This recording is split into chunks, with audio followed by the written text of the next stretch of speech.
Nos encontramos un día más en Datéate para Uniminuto Radio hablando de literatura gracias al Grupo Planeta, hoy con Beatriz Serrano, escritora del libro Fuego en la Garganta. Es un gusto estar contigo el día de hoy, Beatriz. Un placer, muchas gracias a vosotros. Y para iniciar voy a empezar con una pregunta muy general y es ¿cómo nace la idea de Fuego en la Garganta? La idea de Fuego en la Garganta surge cuando terminé de escribir El descontento, que es mi anterior novela. Su protagonista, Marisa, es una novela contemporánea, ambientada en Madrid, en un Madrid caluroso en el mes de agosto, con una protagonista que sufre de muchísima ansiedad, sobre todo ansiedad relacionada con el mundo laboral. Y este personaje tiene una particularidad, que es adicta a los vídeos de YouTube y está escuchando siempre vídeos de YouTube. De hecho, la mitad de los vídeos de YouTube que aparecen en ese libro son inventados, los que ella describe, otros son reales. Y ella está todo el día anestesiada a través de la pantalla porque no quiere oír las voces de sus propios pensamientos y porque está muy sola y no sabe... y esto es una manera como de contrarrestar de alguna manera esa soledad, de hacerla sentir que cuando hay una voz en casa se siente menos sola. Entonces, cuando yo terminé este libro, y por eso he dado tanto contexto, una de mis preocupaciones era ¿cómo hemos llegado hasta aquí? ¿Cómo nos hemos convertido en personas dependientes de la tecnología? De una tecnología que además nos está haciendo daño constantemente porque nos hace que nos enfurezcamos, nos hace que nos sintamos fuera de un grupo si este grupo hace unos planes y tú les ves en estos planes y tú no estás dentro de estos planes, que nos enfurezcamos porque nos ponemos a stalkear a nuestro ex o a no sé qué amigo o al chico que nos gusta y vemos que le ha dado like a otra chica, o nos enfurecemos porque discutimos con un gilipollas por cualquier red social y nos amarga el día. ¿Cómo hemos llegado a este momento en el que estamos hiperconectados y al mismo tiempo nos sentimos tan solos, cada vez más solos? Entonces pensaba en ese internet de los orígenes, en esa inocencia, y fue cuando empecé a vertebrar un poco el relato de Fuego en la Garganta, porque Fuego en la Garganta está ambientado en los años 90, está ambientado en Valencia, que es una ciudad de provincias mucho más pequeña que Madrid, y es el sitio donde yo me crié cuando era niña, y estaba buscando al principio como encontrar esas respuestas de cuál sería el camino que nos hizo llegar a este lugar. Ok, hablando de que la novela transcurre en los años 90 con referencias a Jay Gibson, Marilyn Manson, bueno, ¿qué te ofrecía esta época? ¿Por qué eliges esta época para hablar de este proceso de identidad que transitó Blanca a lo largo de toda la historia? Supongo que, lo más sencillo es porque fue mi propia infancia, ¿no? Y luego porque los 90 me parecen una época, muy interesante a nivel narrativo, porque es casi una época bisagra, ¿no? Es donde se da la última generación analógica, la primera digital, es donde explota verdaderamente la cultura de masas. Antes habíamos tenido la generación MTV, pero no habíamos tenido algo tan globalizado y tan bestia y tan... es donde empezó también a volvernos como ciudadanos consumidores, ¿no? Consumidores a través de nuestros gustos, cuando nos empezamos a diferenciar a través de nuestros gustos con el tema de las tribus urbanas, por ejemplo, ¿no? De yo ahora soy gótico, yo ahora soy punk, yo ahora soy... Esto había existido antes, pero no estaba tan marcado como en los años 90. Luego me parecía eso, que era, es que hay tantas cosas de los 90 que me parecen fascinantes, esa obsesión por los ídolos, esos miedos, esa especie de inocencia, pero al mismo tiempo como de estar en una... Bueno, en España es que ya habíamos salido de una dictadura hacía tiempo, entonces como que los hijos de quienes habían salido de esta dictadura nos habíamos olvidado un poco de qué era vivir en una dictadura, ¿no? Entonces había esta sensación de libertad, era este mundo precrisis económica donde existía como la sensación de posibilidad. Es que habían tantas cosas en los 90 que me sentía muy atraída por ambientarla en esa época. Ok, y ya ingresando como tal a la historia, Blanca es la chica milagrosa. y a lo largo del libro se ve este tránsito que tiene ella como por reconocerse, como por conocer su fuego, su valor, claro, atravesado por su relación con su madre. La pregunta sería, hay una metáfora allí, ¿sí? ¿Cómo usas este recurso y qué te interesaba explorar al construirlo de esa manera? Lo que sucedió con esta novela es que al principio iba a ir de una niña que hacía milagros y conforme lo estaba escribiendo me di cuenta que iba de otra cosa, que era de qué sucede cuando no sabemos gestionar y entender nuestras propias emociones. Entonces eso es lo que le sucede a Blanca, que cuando algo, en un primer momento en la novela es cuando algo le genera rabia y enfado y no sabe gestionarlo, le sube ese fuego por la garganta y pasan cosas malas a mi alrededor, a su alrededor, pero bajado a tierra, cuando no sabemos identificar lo que nos pasa y explotamos o nos quedamos callados y nos ponemos todas mohínas, pasan cosas malas alrededor. Entonces eso era un poco lo que trataba de explicar. Lo que pasa que luego al final me pareció que podía seguir utilizando lo de los milagros de una manera como mucho más sutil, de una forma poética para vertebrar el relato de alguna forma, ¿no? Para que siempre estuviese ahí presente, pero dejando a quien quisiese leerlo con la idea de ¿es real o es sugestión esto que sucede a su alrededor? Porque al final me di cuenta que no importaba, ¿no? Que la historia era la misma, fuese real o fuese mentira. Ok, y ingresando en el tema de la madre, ¿crees que estamos empezando a construir desde la literatura una identidad respecto a la maternidad más honesta, más real? ¿Te parece, crees que está pasando y te parece que es importante que continúe creciendo? Por supuesto, creo que ya estaba ahí, que ya había germen. Por ejemplo, cuando yo estaba construyendo el relato de la madre, tenía en mente La mujer helada de Annie Ernaux, ¿no? Que La mujer helada de Annie Ernaux, ella ahí cuenta cómo pasa de, cómo ella, que viene de una familia muy humilde porque eran tenderos, ¿no? Gente que tenía un pequeño comercio en un pueblo, ¿no? Cómo ella pasa a casarse y aunque ha estudiado una carrera y ha sacado las mejores notas, se ve un poco encerrada como en el mismo habitáculo donde estuvo encerrada su madre. Sí que creo que se está tratando la maternidad de una forma mucho más honesta. Sí que creo que se están, o que por lo menos estamos viendo a través de las grietas, ¿no? Pero de todos modos yo pienso, todos esos relatos, piensa por ejemplo en Jane Eyre de Charlotte Bronte, ella, una mujer loca encerrada en el ático. Si tú ves por qué está encerrada esta mujer en el ático, la loca del ático, te das cuenta que está encerrada por las mismas frustraciones y los mismos problemas que sufre esta mujer, la madre de Blanca en mi novela. Entonces creo que las escritoras siempre han mostrado eso. Lo que pasa es que hemos ganado en libertad para poder contarlo. Pero creo que esas historias, si tú te fijas y tú sigues en historia de la literatura, historias de mujeres, historias escritas por mujeres, siempre hay una parte de la maternidad un tanto dura, sí, aunque sea de manera más sutil.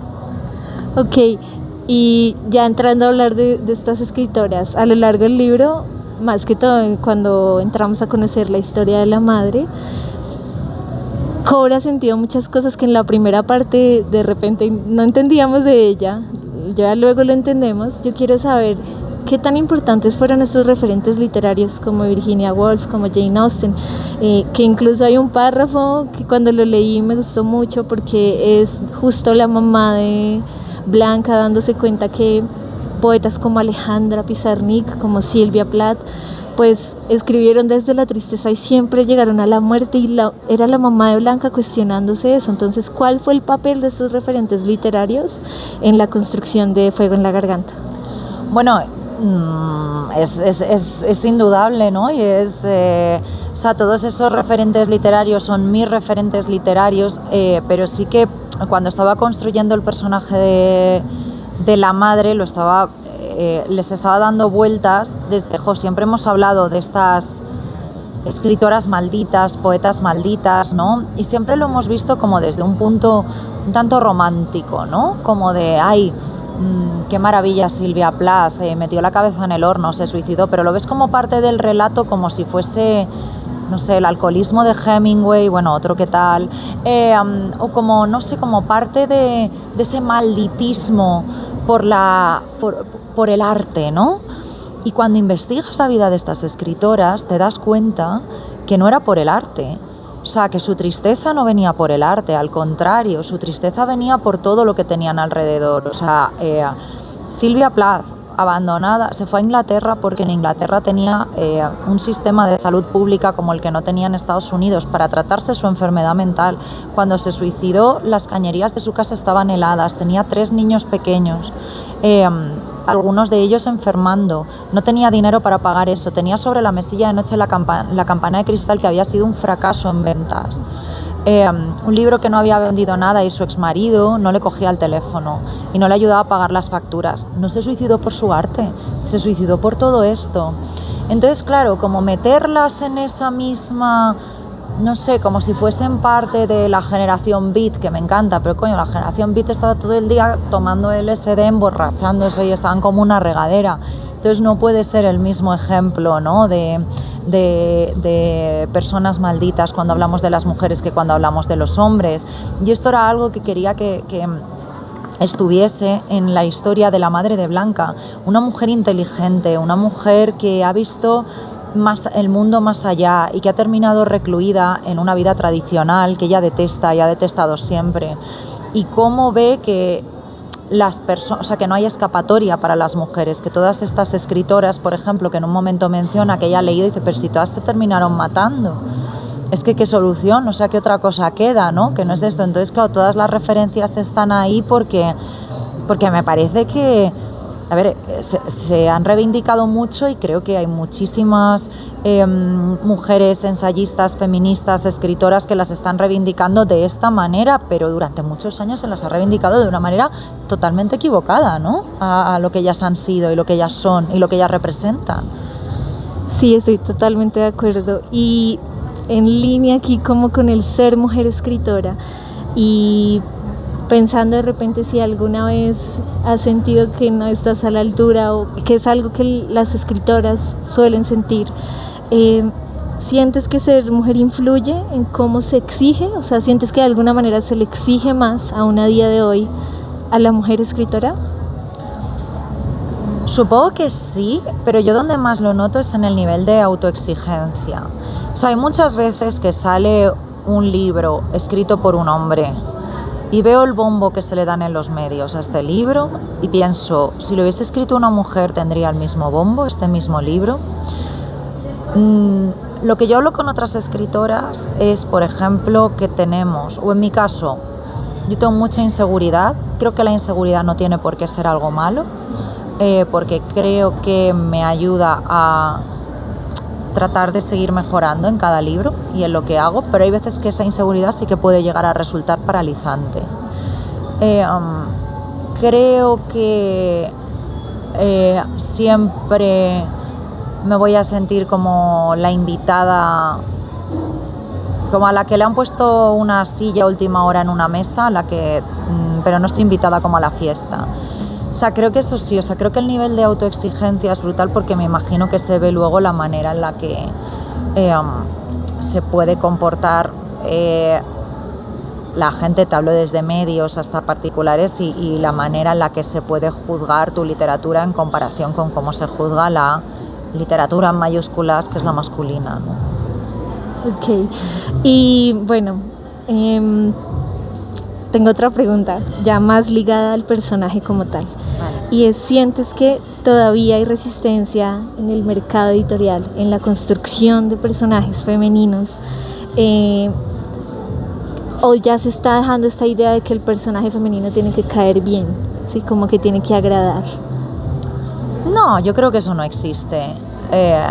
No, por ejemplo, a mí me encanta, bueno, hay muchísimas autoras que me gustan mucho, pero no sé, por ejemplo, Tessa Mosfett con Mi año de descanso y relajación, o con Eileen, crea unos personajes femeninos que son unas cabronas, a todos los niveles.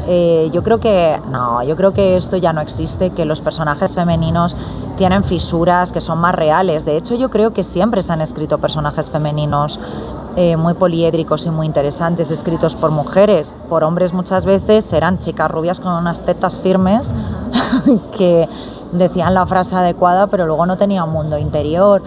Entonces no creo que sea algo que se esté haciendo ahora. Creo que, como antes cuando hablábamos de la maternidad, creo que hay una larga tradición de personajes femeninos insoportables, complejos, confusos, que en algunos momentos dados les quieres dar un bofetón y en otros un abrazo, y que esto va a ir para largo, claro que sí.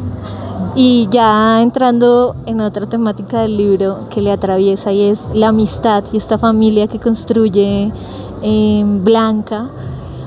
Al leer los agradecimientos se entiende un poco como que hay algo ahí ligado contigo, con tu propia historia, para llevarla a la historia de Blanca. Sí, me hago entender, como ella transita todo un viaje para al final darse cuenta de que lo valioso es lo sencillo y que consiguió lo que ella necesitaba, pero eso que ella necesitaba siempre lo tuvo a su lado.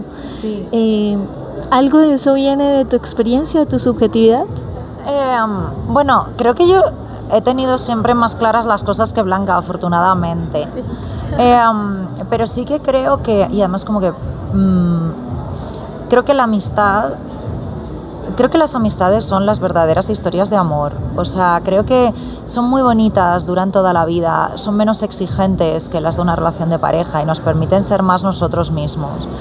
Entonces, o sea, es verdad que existe esta expresión muy manida, pero la de quien tiene un amigo tiene un tesoro, pero es muy difícil en el mundo actual conectar verdaderamente. O sea, encontrar esa conexión de una persona con la que te miras y te mira y sabéis perfectamente lo que estáis pensando el uno del otro, o lo que estáis pensando sobre determinada situación. Y creo que por eso pongo tanto en valor. En El descontento también ponía mucho en valor la amistad, y aquí pongo mucho en valor la amistad porque me parece que sin la amistad y sin tener seres humanos que nos acojan a nuestro alrededor, fuera de las relaciones tradicionales, fuera de tener una familia, tener una pareja y luego tener hijos, o sea, y toda esa gente que no tiene eso, que pues toda esa gente se busca estas familias escogidas, ¿no? Y encuentra estas personas que al final son quienes nos sostienen, ¿no?, en nuestro día a día.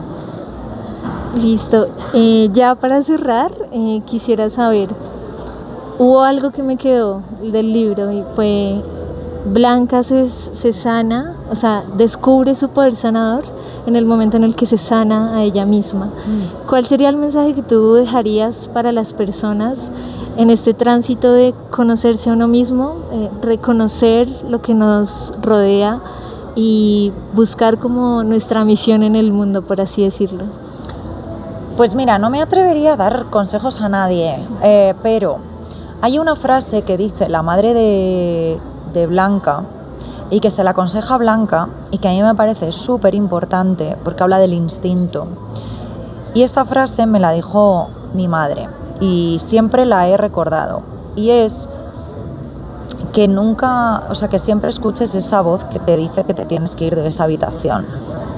Creo que esa frase es muy buena porque significa eso, escucha tu instinto. Hay muchas veces que eso te va a salvar, porque te va a permitir no hacer cosas que no quieres hacer, te va a permitir ser más tú misma, ¿no? Te va a permitir salvarte en determinados momentos de situaciones peligrosas.